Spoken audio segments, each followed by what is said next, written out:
नमस्कार साथियों, स्वागत है आप सभी का मेरे ऑफिशियल यूट्यूब चैनल दो दूनी चार विद विवेक पर। आज से हम एक छोटे से सेशन की शुरुआत करने जा रहे हैं जो सीरीज़ प्रीवियस ईयर क्वेश्चन की मैंने आपके लिए शुरू की है। मैं उम्मीद करूंगा कि आने वाली जो एसएससी सीजीएल का आपका पेपर है 2023 का प्रीलिम्स, इसमें ये बहुत महत्वपूर्ण सिद्ध होगी। हम इस सीरीज़ के माध्यम से शुरुआत कर रहे हैं अभी, जिसमें सबसे पहले मैं आपको मेंस 2022 में जो एसएससी सीजीएल में जो भी प्रश्न पूछे गए उसके सॉल्यूशन, उसके मेथड्स, उसके कंसेप्ट और एग्ज़ाम में किस तरीके से हम उसको अटेम्प्ट कर सकते थे, अपना समय बचा सकते थे, उसके बारे में बात करूँगा। फिर उसके बाद हम लोग जब ये सीजीएल के हम चैप्टर वाइज, जैसे कि परसेंटेज, 4 शिफ्ट में परसेंटेज के जो जो क्वेश्चन पूछे गए थे उनको डिस्कस करेंगे।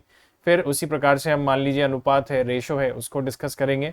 उसी प्रकार से हम लोग जो सीजीएल मेंस में जितने भी क्वेश्चन पूछे गए उनको हम टॉपिक वाइज जो है वो थोड़ा सा डिस्कस करने की कोशिश करेंगे। फिर उसके बाद हम लोग आएंगे, जब ये सीजीएल का कंप्लीट हो जाएगा उसके बाद हम लोग सीएचएसएल और भी अलग अलग एग्जाम के कोई भी प्रश्न है जो आपकी परीक्षा की दृष्टि से महत्वपूर्ण है उसके बारे में हम बात करेंगे। आज हमारा ये इस चैनल का कंसेप्ट का पहला वीडियो है। मैं आपको थोड़ा सा इसके बारे में और बताना चाहूँगा क्यों ये क्लास आपके लिए ज़रूरी है, आपके दोस्तों के लिए ज़रूरी है। इसमें हम लोग सिर्फ सॉल्यूशन की बात ही नहीं करेंगे, इसमें हम उसके अलावा क्या सबसे पहले किसी भी टॉपिक का थोड़ा सा कंसेप्ट होता है वो देखेंगे और कैसे हम प्रश्नों को बहुत आसान तरीके से बच के निकल सकते हैं, उसकी अवधारणा क्या है, आने वाले पेपर में कैसे इस जानकारी का इस्तेमाल करके हम इजीली, जल्दी, क्विकली, कम समय में क्वेश्चन को सॉल्व कर सकते हैं, इन सारी बातों पर भी चर्चा करेंगे। तो आइए ज़रा बिना समय गवाए आज का हम टॉपिक शुरू करते हैं, प्रतिशत। पहले थोड़ी उसकी अवधारणा समझते हैं और फिर प्रश्नों को सॉल्व करेंगे। तो विद्यार्थियों, प्रतिशत से मतलब आपका क्या है? यदि मैं बात करूं आपकी प्रतिशत, प्रतिशत अर्थात आप सभी जानते हैं, मतलब इसको हम कहते हैं परसेंटेज। अब ये जो परसेंटेज है, ये परसेंटेज क्या होता है इसके बारे में थोड़ी सी हम बात करेंगे। इसके नाम से ही आपको मालूम चल रहा है कि पर मतलब ये पर निकलने वाला पर नहीं है। पर मतलब हो गया आपका इस तरीके का जो प्रति, और सेंट मतलब होता है 100। तो कोई चीज 100 पर कितना है उसी को आप परसेंटेज कहते हैं। क्या आप मेरी इस बात से सहमत हैं? इसका व्यावहारिक अर्थ क्या है? जैसे सपोज करिए, मान लीजिए आप किसी मार्केट में जाते हैं, आप किसी मार्केट में गए और आपके पास जो है वो टोटल 10,000 रुपये आपकी पॉकेट में रखा हुआ है। 10,000 रुपये लेके आप यदि बाजार में गए हैं और उस 10,000 रुपये में से सपोज करिए आपने मान लीजिए 2,000 रुपये खर्च कर दिए। आपने 2,000 रुपये की शॉपिंग कर ली, या 2,000 में तो क्या ही शॉपिंग होगी, बट फिर भी मान लीजिए आपने 2,000 रुपये कहीं भी किसी भी प्रकार से आपने खाने पीने में, घूमने में, ऑटो में आपके खर्च हो गए, सिनेमा देख लिया आपने, पॉपकॉर्न खा लिए, 2,000 रुपये आपके खर्च हुए। और मैं आपसे पूछूं कि कितना पैसा खर्च हुआ, तो आपका जवाब क्या होगा कि मैंने 2,000 रुपये खर्च किए हैं, किस में से? 10,000 में से। इसी को आप कहते हैं। तो 10,000 में से 2,000 खर्च किए और प्रतिशत में बदलने के लिए आप किससे इंटू करते हैं? 100 से, और इस प्रकार आप परसेंटेज का साइन लगा देते हैं।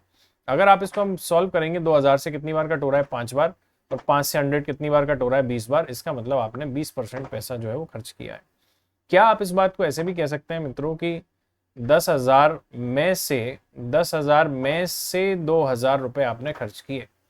मतलब आप देखिए कि आपने किस में से खर्च किए?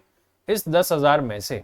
यदि आपने इस 10,000 में से खर्च किया तो आपको एक बात बहुत अच्छे से मालूम है कि ये 10,000 रुपये आपके पास पूरा था, और जो पैसा आपके पास पूरा था वही पैसा आपका कितना परसेंट था? 100%, हम सभी को मालूम है। उसके बाद आप कहेंगे कि मैंने ये देखा कि 2,000 रुपये 10,000 का कितना परसेंट है, वो कैसे निकाला? तो जो 100% होता है वो आप देखिए हमेशा हम डिनोमिनेटर में रखते हैं, हर में रखते हैं, ये सभी को मालूम है। और 2,000 रुपये हम कहाँ रखेंगे? ऊपर। और इसको सॉल्व करने के लिए हमने इंटू 100 किया, तो आपको मालूम चला कि 20%। मतलब कल को मैं आपसे बोलूं कि 200 रुपये मुझे निकालना है कि 2,000 रुपये के रिस्पेक्ट में कितना परसेंट है, तो आप बोलेंगे 2,000 के रिस्पेक्ट में। रिस्पेक्ट में मतलब 2,000 रुपये हमारा 100% जैसा व्यवहार करेगा, इसीलिए वो कहाँ आएगा? नीचे। 200 रुपये कहाँ आएगा? ऊपर। और इंटू आप क्या कह देंगे? 100%। जब आप इसको सॉल्व करेंगे तो 10 बार, और एक जीरो से एक जीरो कट होगा, तो आपके जवाब देंगे कि 10% होगा। इसी प्रकार हम प्रतिशत को समझते हैं। तो आपको सबसे पहले एक बात समझ में आया कि कोई भी संख्या, एनी नंबर, अपने आप में कितना होता है? 100% होता है, सभी को मालूम है। एक बात महत्वपूर्ण वो है कि जिसके रिस्पेक्ट में बात हो रही है, जिसके संदर्भ में बात हो रही है, वो हमेशा 100% होता है। मित्रों, आपको ये बात ध्यान रखनी है। मार्केट में आपने किस में से खर्च किया था? 10,000 में से। इसका मतलब आपका पूरा पैसा कितना था? 10,000 रुपये था, और यही 10,000 रुपये आपके लिए कैसा था? 100% था।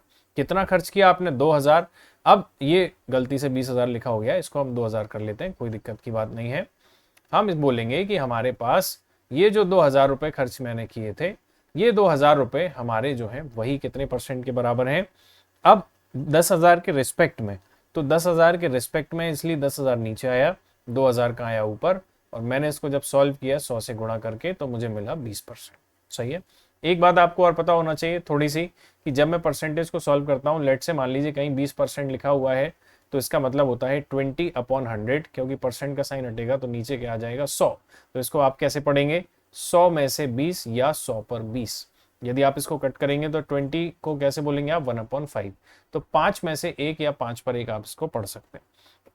आप ऐसे समझें कि आपके पास एक पूरा केक का पीस है, बड़ा केक है, उसके यदि आपने 1 2 3 4 और 5 टुकड़े कर दिए, 1 2 3 4 और 5, ये पांचों आपस में बराबर हैं।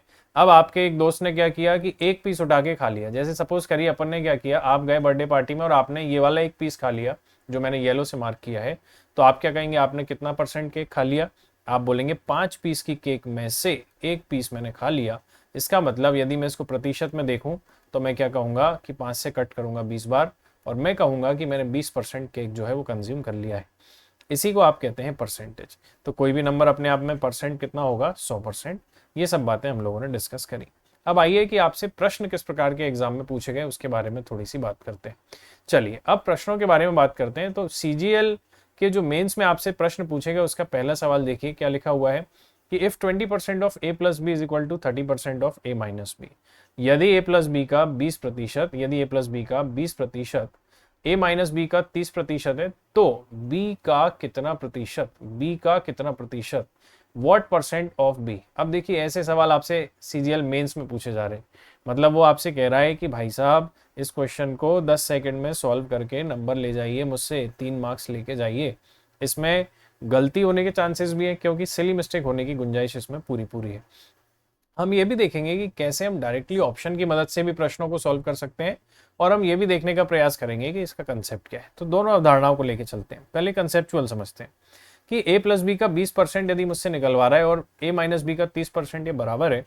काम की बात यह है, देखो व्हाट परसेंट ऑफ b, मतलब किसके रिस्पेक्ट में बात हो रही है, b के रिस्पेक्ट में। मतलब b का कितना परसेंट होगा a, तो b का कितना परसेंट होगा a का मतलब है कि b का मान आएगा नीचे, a का मान आएगा ऊपर, और इनटू करूंगा मैं 100%। मुझे लास्ट में जाके ये काम करना है, ये आपको समझना पड़ेगा। b का कितना प्रतिशत, मतलब किसका, b का, इसलिए b को कहाँ रखना पड़ेगा आपको, नीचे। तो आइए जरा सॉल्व करते हैं। अब इसमें कुछ भी नहीं था। देखिए अगर मैं आपको इसको सॉल्व करके बताऊं तो सॉल्व तो क्या ही करना है, ओरली सॉल्व हो जाएगा। ये a प्लस बी का 20%, a माइनस बी के कितने प्रतिशत के बराबर था, 30%। आपको केवल इतना सा काम करना था कि आप प्रतिशत से प्रतिशत हटा देते, आप 0 से 0 हटाते। अब देखिए क्या बचा, यहाँ पर बचा 2a, यहाँ बचा 2a प्लस कितना बचा 2b बराबर 3a माइनस का 3b। अब विद्यार्थियों आप बहुत अच्छे से जानते हैं कि हम a को एक तरफ कर लेते हैं और b को एक तरफ कर लेते हैं, कांस्टेंट एक तरफ और वेरिएबल एक तरफ। तो आप बोलते हैं कि मैं ये -3b को इधर लाऊंगा, प्लस के 2b में जोड़ के ये कितना हो जाएगा 5b, और ये 2a इधर आके क्या हो जाएगा माइनस, तो 3a में से 2a गया तो कितना बचा a। अब देखिए यहाँ याद रखना, बस यहाँ गलती मत करना, b आएगा नीचे। अब आप क्या करेंगे, आपने भेजा b को नीचे, यहाँ उठा के क्रॉस मल्टीप्लीकेशन, तो 5 वहीं रह गया, 5 बराबर a अपॉन b। तो आप खुद देखें कि यदि b 100% है तो a कितना परसेंट होगा, 500% होगा। इसमें कोई भी समस्या आपको नहीं। आंसर क्या होगा इसका, 500%। क्या मेरी इतनी सी स्पष्ट बात को आप समझ पाए?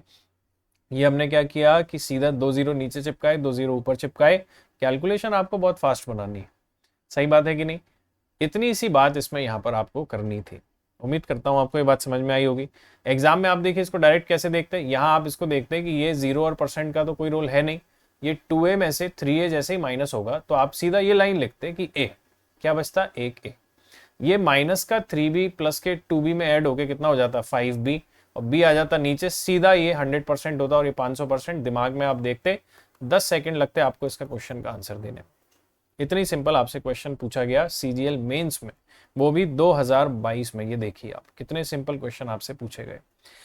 अब आगे बढ़ते हैं अगले प्रश्न की तरफ। और क्या पूछा गया भाई, देखते हैं परीक्षा में। एक क्वेश्चन आपसे बोला गया कि the ratio of number of coins of 25 पैसा, 50 पैसा and 2 rupees and 5 rupees is 5:4:3:1। आपसे बोला गया विद्यार्थियों कि कुछ सिक्के हैं, एक गुल्लक है। सबसे पहले तो हम एक गुल्लक बना लेते हैं, आपको बचपन की थोड़ी सी यादें यहाँ पर हम ताज़ा करेंगे। एक गुल्लक हमने बनाई छोटी सी, आपको याद होगा वो गुल्लक जिसमें हम सिक्के विक्के डाला करते थे और फिर बाद में ज़रूरत पड़ती थी तो उसी को ऐसे ऊपर करके उसमें से माचिस की तीली अगरबत्ती से आपने निकाला होगा कुछ लोगों ने, मे बी पॉसिबल। तो वही गुल्लक की बात हो रही है। इस गुल्लक में आपने बड़ी मुश्किल से, मेहनत से आपने कुछ पैसे कलेक्ट करे। कौन से पैसे कलेक्ट करे? उसमें है 25 पैसे के सिक्के, 50 पैसे के सिक्के, 2 रुपए के सिक्के और 5 रुपए के सिक्के। ये 4 तरह के सिक्के आपने इसमें जो है वो क्या किए विद्यार्थियों, आपने उसमें गुल्लक में डाले हैं। और जब आपने डाले तो उनकी संख्या का जो अनुपात है वो कितना है? 5:4:3:1। इसका मतलब यदि इसके 5 सिक्के हैं तो इसके 4 हैं, इसके 3 हैं और इसका 1 है। आपको बहुत अच्छे से मालूम है कि रेशो में, अनुपात में क्या लगा होता है? एक कोफिशिएंट लगा होता है, एक गुणज लगा होता है। सब जगह इसको हमने x कह दिया। अब ये जो सिक्के हैं इससे पूरा जो राशि है, जो अमाउंट है वो है 285 रुपीज।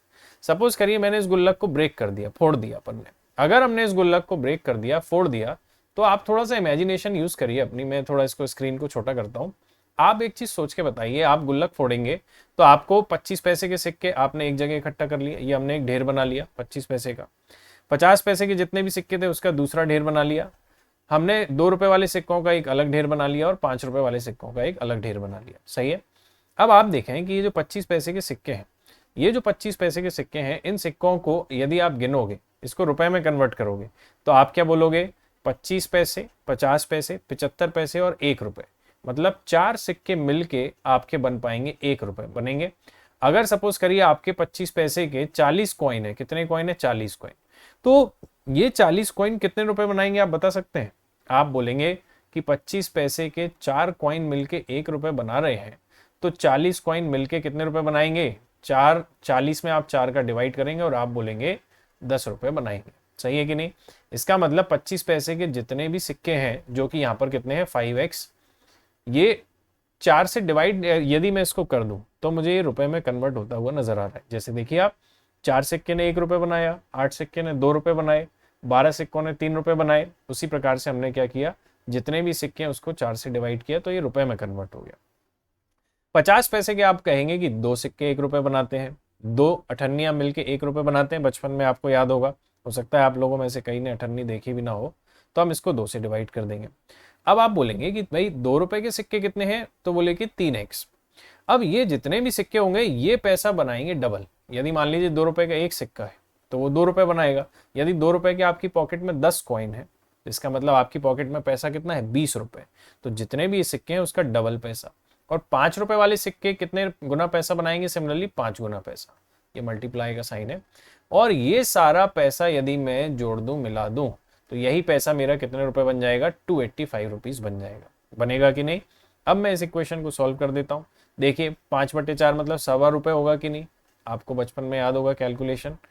अब 4 का आधा कितना होगा? 2x। ये मैंने 4 का डिवाइड कर दिया 5 में तो 1.25 रुपए आ गया, 1.25। 3 2 जा कितना हो गया? 6x और 5x बराबर कितना है? 285। अब हमें केवल x की वैल्यू ढूंढनी है। अब हम बोलेंगे 6 और 2 8 और 5 13, 13 और 1 14, 14.25। अब देखिए आप कैलकुलेशन हम कैसे करते हैं। बराबर में आ गया 285। अब अगेन आप देखिए कि 0.25 को आप बहुत ध्यान से देखना। क्या मैं इस 0.25 को, ये वाले 0.25 को 14:1/4 लिख सकता हूँ क्या? 25 पैसे हैं मतलब 1/4। तो 14:1/4 आप कैलकुलेशन जितनी स्मार्टली करेंगे ना, आप ये मान के चलिए कि एग्जाम में आपको उतनी ही आसानी रहेगी। अब देखिए 14 चौके 56 और 1 57, 57/4 into x is equal to 285। 57 से आप काटेंगे तो कितनी बार कट रहा है? 5 बार, क्योंकि 7 5 35 हो रहा है, यूनिट डिजिट भी मैच हो रहा है। और 50 का लगभग 5 गुना है 250, तो 5 से कट रहा है। और 4 इंटू 5 कितना हो गया? 20, 20। तो आपने देखा कि जो x का वैल्यू मिला आपको वो कितना मिला? 20। अब x की वैल्यू यदि आपको 20 मिल गई है साथियों, तो आप एक बात देखिए कि वो आपसे क्या पूछ रहा है। 25 पैसे और 5 रुपए के सिक्कों की संख्या का अंतर क्या है? नंबर ऑफ कॉइन्स में डिफरेंस पूछ रहा है। तो नंबर ऑफ कॉइन्स तो यहाँ थे 25 पैसे के और 5 रुपए के, तो ये थे 5x और ये है 1x। दोनों में डिफरेंस कितना है? 4x का। तो ये जो 4x है इसका यदि आप वैल्यू निकालोगे तो 4 इंटू 20 कितना आंसर आ जाएगा? 80। और आपका आंसर आ चुका है 80। 80 इस सवाल का उत्तर होगा। तो ये मैंने आपको पूरा कंसेप्ट बताने की कोशिश की है कि सिक्कों की अवधारणा क्या है। आपने कैसे समझा कि हमने यहाँ पर ढेर लगा दिया सिक्कों का, और सिक्कों के ढेर को हमने फिर रुपए में कन्वर्ट करना स्टार्ट किया, तो हमें मिल गई एक इक्वेशन। 4 का डिवाइड क्यों किया 25 पैसे में, क्योंकि 4 सिक्के मिलके 1 रुपए बनाते हैं। 2 का डिवाइड क्यों किया 50 पैसे में, क्योंकि 50 पैसे के 2 सिक्के मिलके 1 रुपए बनाते हैं। यहाँ पर हमने किया डबल पैसा और यहाँ किया 5 गुना और बन गया 285। इस तरीके से आपके इस अवधारणा को हम यहाँ पर क्लियर कर सकते हैं। यहाँ देख रहे होंगे आपकी परसेंटेज और रेशो का कॉम्बिनेशन। कायदे से तो ये प्रश्न किसका है, रेशो का प्रश्न है देखा जाए तो, ठीक है, लेकिन इसको हम यहाँ पर देख पाए और हमने समझा कि किस प्रकार से इजीली हम इसको सॉल्व कर पाए। चलिए अब आगे चलते हैं नेक्स्ट क्वेश्चन में। तीसरा क्वेश्चन आपसे पूछा गया कि दो संख्याएं तीसरी संख्या से 10 और 25% ज्यादा हैं, तो दोनों संख्याओं का अनुपात क्या होगा। आपको एक क्वेश्चन दिख रहा है स्पष्ट कि दो संख्याएं किससे ज्यादा हैं, तो आप बोलेंगे तीसरी संख्या से, थर्ड नंबर से। यहां पर बोला है 2 numbers respectively 10 and 25% more than the third number. मतलब मेरे पास यदि 3 नंबर होते ए बी और सी, तो सी यदि मैं थर्ड नंबर मानूं तो इससे ज्यादा है, मतलब इसके रिस्पेक्ट में बात हो रही है, और जिसके रिस्पेक्ट में बात होगी वो कितना होगा अपने आप में 100%। तो यदि आप इसको 100 मान लें तो ये 10% ज्यादा है, और ये कितना परसेंट ज्यादा है 25%, तो ये कितना हो जाएगा आपका 125 होगा कि नहीं। यदि मैं आपसे कहूं कि ये कितना होगा तो आपका जवाब क्या होगा 125। हमने देखा कि इसको मैं 25% ज्यादा लिख के 125 कह सकता हूँ। इतना ईजी क्वेश्चन देखिए। अब आपसे बोल रहे हैं दोनों का अनुपात क्या होगा, दोनों मतलब किस किस का, ए और बी का। अब आप मुझे बताइए ए और बी का रेशो क्या होगा, तो बोले देखते सही समझ में आ रहा है कि ये 11 का मल्टीपल है, यहाँ 11 नहीं है, आंसर एक ही ऑप्शन नंबर सी। सॉल्व भी नहीं करना है, सॉल्व तो हमें पहले ही नहीं करना था, थर्ड से 10% ज्यादा है तो सीधा ये 110% होता है, ये 11 का मल्टीपल है, ये हो नहीं सकता, आंसर तो यही आना है, दिख रहा है हमें स्पष्ट। बट सॉल्व करते हैं थोड़ा सा, क्योंकि हम लोग सॉल्व करने के लिए बैठे हुए हैं यहाँ पर। तो हम 5 से काटेंगे इसको, या हम 5 से काटेंगे तो 22 बार कटेगा, और 5 से काटेंगे तो 5 2 10 और 25, तो 22:25 इस सवाल का उत्तर था। देखते से ही बिजली की गति से 5 से 10 सेकंड में आप क्वेश्चन पढ़ते और आप देखते कि थर्ड नंबर से ज्यादा है, थर्ड नंबर से 110% या 125%, दोनों में आप देखते कि 11 का गुणज है, एक ही ऑप्शन में 11 का ऑप्शन है, वही हमारा उत्तर होगा। उम्मीद करता हूं आपको ये प्रश्न समझ में आया होगा। देखिए कितने सिंपल क्वेश्चन वो आपसे एग्जाम में पूछ रहा है। अब देखिए अगला प्रश्न, एक टोकरी में 350 अंडे हैं और 12% अंडे पाए गए हैं सड़े। अब क्या हो रहा है, एक टोकरी की बात हो रही है और उस टोकरी में आपसे कहा गया कि 350x के बारे में हम लोग बात करना चाह रहे हैं। यदि ये 350 अंडे पूरे हैं, ये टोकरी है मान लीजिए, इसमें ऐसे बहुत सारे अंडे रखे हुए हैं और ये सारे के सारे अंडे मिला के कितनी है इनकी संख्या, इनकी संख्या है 350। अब ये 350 जो है, ये 350 जो अंडे हैं ये पूरे हैं, इसका मतलब ये कितने परसेंट वैल्यू की बात हो गई आपकी 100%। आपसे कहा 12% अंडे सड़े हैं, तो बेचे जाने के लिए कितने पर्याप्त हैं।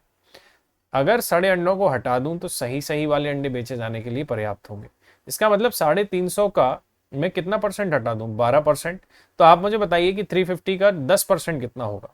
तो आप बोलेंगे 10% का मतलब होता है 1/10। इसका मतलब किसी संख्या में 10 से डिवाइड करोगे तो उसका 10% निकलता है। बहुत काम की बात है ये, कैलकुलेशन के लिए बहुत इंपॉर्टेंट है। किसी संख्या का 1% कितना होता है विद्यार्थियों, 1/100। मतलब आप किसी संख्या में 100 से डिवाइड कर दीजिए। 100 से डिवाइड करना मतलब एक और एक 2 अंक के बाद डेसिमल लगाना। जैसे अगर आप 121 में 100 से डिवाइड करेंगे तो कितना परिणाम मिलेगा आपको, 1.21, मतलब 2 अंक के बाद दशमलव लगाना। यदि आप 10 से डिवाइड करेंगे तो जैसे मान लीजिए 11 में मैंने 10 से डिवाइड किया तो कितना आएगा 1.1, एक अंक के बाद दशमलव लगाना। तो कभी भी आपको 10% निकालना हो, इस बात को गांठ मान लीजिए, तो एक डिजिट के बाद डेसिमल लगा दीजिए। अगर आपको 1% निकालना हो तो 2 डिजिट के बाद डेसिमल लगा दीजिए, आपको सीधी वैल्यू मिल जाएगी। तो आपने देखा कि 350 तो 100% है, मुझे इसमें से 12% माइनस करना है, तो 12% में डायरेक्ट भी निकाल सकता हूँ, या मैं 10% माइनस करूँ, कितना है 35, और यदि 1% देखूँ 350 का तो कितना होगा 3.5, 3.5, तो 2% कितना होगा 3.5 का डबल 7, तो 7 और माइनस होगा इसमें से, मतलब 42 माइनस होगा, और आंसर कितना आएगा 308। ये मुझे सॉल्व करना था दिमाग में, आंसर आ चुका है मेरा 308। या फिर हम सीधा सीधा क्या बोलते, 350 का 12% आप निकाल दीजिए, उसको निकाल के आप करिए माइनस 350 में से। तीसरा तरीका हो सकता था कि ये 350 जो कि अपने आप में 100% है, कितना परसेंट है 100%, इसमें यदि 12% आपने लेस किया तो 88% अंडे सही है। 88% मतलब आप अगेन देखिए कि किसका मल्टीपल आ रहा है, 11 का, 11 का। 11 का मल्टीपल ये नहीं है, 11 का मल्टीपल ये नहीं है, 11 का मल्टीपल ये नहीं है, 8 और 3 11, अल्टरनेट डिजिट्स का सम 11 हो रहा है, तो ये संख्या किससे डिविजिबल है, 11 से डिविजिबल है। इसका मतलब इतने इजी तरीके से आप इस क्वेश्चन को सॉल्व कर सकते थे। चलिए आइए अगले प्रश्न की तरफ आपको लेकर चलता हूं। अगले प्रश्न में आप देख पा रहे हैं कि क्या बोल रहा है वो आपसे कि two candidates contested in an election.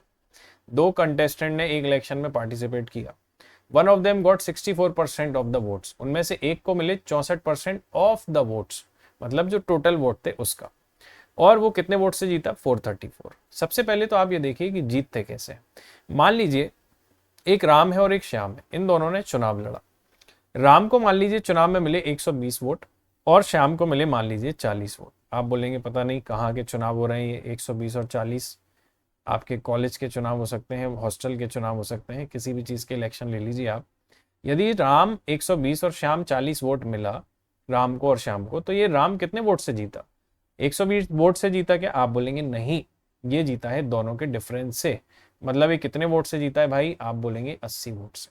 तो सबसे पहले तो आपको पता होगा, आपको पता भी होगा ये बात कि जीतते हमेशा किससे हैं? डिफरेंस से, मतलब अंतर से जीतते हैं। ये बात इंपॉर्टेंट है, पहली बात। अगर आपको ये बात समझ में आई तो इसी बात का इस्तेमाल यहाँ पर देखते हैं। देखिए एक चुनाव में दो कैंडिडेट थे, तो पहले तो आप बताइए कि जो भी वोट होंगे वो अपने आप में कितना परसेंट रहे होंगे? 100%। अब एक कैंडिडेट है मान लीजिए ए और दूसरा कैंडिडेट है मान लीजिए बी। पहले कैंडिडेट को यदि 64% वोट मिले तो ये कितने मिलेंगे इसको? 36%। अब ये जीतेगा कितने वोट से? तो आप बोलेंगे कि ये जीतेगा 28% वोट से, क्योंकि यही दोनों का डिफरेंस है। अब 28% वोट से वो जीता है और जिसकी वैल्यू है 434। तो क्या यही 28% 434 के बराबर होंगे? बिल्कुल होंगे। तो डाले गए कुल मत मतलब कितने परसेंट की वैल्यू? 100% की वैल्यू। यदि मैं देखूं कि ये 7 से कट रहा है कितनी बार? 4 बार। तो ये 7 से कितनी बार? 62 टाइम्स कट रहा है। आप कहेंगे यदि 4% की वैल्यू 62 है तो 25 का गुणा कर दूं मैं इसमें, जिससे 100% बन जाएगा। 25 का गुणा करिए, 25 दूनी 50, 25 संख्या 150 और 5 155। मतलब आपका आंसर कितना आया? 1550 वोट। बहुत इजी क्वेश्चन, कोई समस्या नहीं है। तो ये 25 इंटू 4 कितना बन गया विद्यार्थियों? 100%। 100% की वैल्यू आपको चाहिए थी। अब वो डर छोड़िए आप कि आप पहले 1% निकालते यहाँ से, फिर 100% निकालते आप। सीधा आपको पता है कि 100% कैसे लाया जा सकता है, उस पर फोकस आपको करना है। क्या आपको मेरी बात समझ में आई? दूसरी बात आप देखते हैं यहाँ से कि यदि 4% की वैल्यू 62 है तो 2% की वैल्यू क्या होगी? 31। इसमें आप 50 का इंटू करते तो भी आपको 155 बहुत आसानी से यहाँ पर मिलता। क्लियर है ये बात? उम्मीद करता हूँ आपको ये सवाल समझ में आया होगा। अब उसके बाद आपसे नेक्स्ट क्वेश्चन क्या पूछा गया एग्जाम में? श्रीमती दीपा देवी, एक दीपा देवी जी के बारे में बात हो रही है। यहाँ पर क्या बात हो रही है आइए समझते हैं। Mrs Deepa Devi saves 30% of her salary. उसकी सैलरी का उन्होंने 30% बचा लिया। सबसे पहले तो आपको ये बात पता होना चाहिए कि सैलरी अपने आप में कितनी होगी? 100% इनकम। कोई भी दोस्तों एक चीज आपको पता होना चाहिए, एक होती है इनकम जो अपने आप में 100% होती है। उसमें से आप करते हो कुछ पैसा खर्च। मान लीजिए मैंने 100% में से 70% पैसा खर्च कर दिया, तो बचेगा कितना? आप बोलेंगे 30% जो भी मेरा पैसा है वही मेरी क्या है? बचत। आप इसको कह लीजिए बचत, या फिर आपको इसको कह लीजिए सेविंग। सही है। तो इनकम में से क्या फॉर्मूला बन सकता है हमारा, जो कि कॉमन सेंस है? इनकम में से एक्सपेंडिचर गया तो जो भी आएगा वो आपका क्या कहलाएगा? सेविंग कहलाएगा। सही बात है। इसी बात को यहाँ पर इस्तेमाल किया है उसने। 30% वो बचाती हैं कब? जब वो 70% खर्च करती हो। अब यदि उन्हें वेतन के रूप में प्रतिमाह मिलते हैं 42,000, तो उनका मासिक व्यय क्या है? मतलब if she receives 42,000 rupees per month as her salary, then her monthly expenditure is। तो आप बोलेंगे कि 42,000 का वो यदि 30% सेव कर रही हैं तो मंथली एक्सपेंडिचर कितना होगा? 70% होगा कि नहीं? तो आपको सीधा आप देखें कि 7 टू ज़ा 14 होता है। डिजिट लास्ट में 4 आना चाहिए। देखिए यहाँ पर 4 है, यहाँ पर 4 नहीं है, यहाँ पर 4 नहीं है, यहाँ पर 4 नहीं है। आंसर तो इतने में ही आ चुका है। आंसर क्या आएगा? डी। इतने आसान तरीके से आप देख सकते हैं। आपको अपनी इस सोच को थोड़ा खुलना होगा कि हमें ऑप्शंस को भी ऑब्जर्व करना है। ऑप्शन को जब आप ऑब्जर्व करते हैं तो आधी मजदूरी आपकी वैसे ही कम हो जाती है। क्यों? वो आपसे 1 घंटे में 30 क्वेश्चन मैथ के और 30 क्वेश्चन रीजनिंग के दे रहा है। यदि आप बंधुआ मजदूरी करेंगे तो आप ये बात समझ के चलिए कि समय आपको कभी पर्याप्त नहीं पड़ेगा। जिस तरीके से मैं आपको चीज़ बताने की कोशिश कर रहा हूँ, अगर आप ऐसा ऑब्जर्वेशन, नज़रें थोड़ी सी खुली रखेंगे तो समय की घोर बर्बादी से आप बचेंगे। आप बोलेंगे आप सीधा इसको सॉल्व करने के बजाय आप यूनिट डिजिट से ही ऑब्जर्व कर लिया आपने, बाद में तो जीरो आने आपको पता ही है।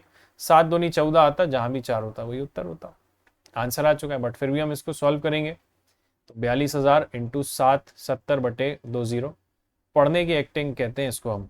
जैसे हम जब सवाल को अननेसेसरी लंबा बनाते हैं तो उसको कहा जाता है शास्त्रों में पढ़ने की एक्टिंग। तो 29,400 रुपये आपका इस सवाल का उत्तर होगा। तो आज हमने परसेंटेज के इतने सारे क्वेश्चंस को देखा है। साथियों, आपको एक बात समझ में आई होगी कि किस तरीके से हमने प्रतिशत के क्वेश्चंस को समझा, उसकी अवधारणा को समझा, उसके बेसिक्स को समझा। इसी प्रकार से हमें पढ़ना है, थोड़ा सा ऑब्जर्व करके। अब वो समय नहीं है, क्वेश्चन आ रहे हैं रिपीटेटिव पैटर्न के, हमें बस अपनी अंडरस्टैंडिंग का इस्तेमाल सही तरीके से करना है। ज़बरदस्ती बहुत कठिन सवालों की तरफ आपको नहीं भागना है। टीसीएस आपसे रिपीटेटिव तरीके के ही क्वेश्चन पूछ रहा है, बशर्ते आप उनको सही से ऑब्जर्व करें, और टाइम का यहाँ पर बहुत बड़ा रोल रहेगा। ऐसे हमने आज जैसे परसेंटेज को पढ़ा, अगले सेशन में एक और टॉपिक को हम लेंगे। उम्मीद करता हूँ आज का सेशन आपको पसंद आया होगा। अगर आपको आज का सेशन पसंद आया हो तो इसको लाइक कीजिएगा, कमेंट कीजिएगा, शेयर कीजिएगा अपने दोस्तों के साथ ज़्यादा से ज़्यादा, और हमारे चैनल को सपोर्ट कीजिएगा। Thank you very much. जय हिंद, जय भारत, भारत माता की जय। Thank you.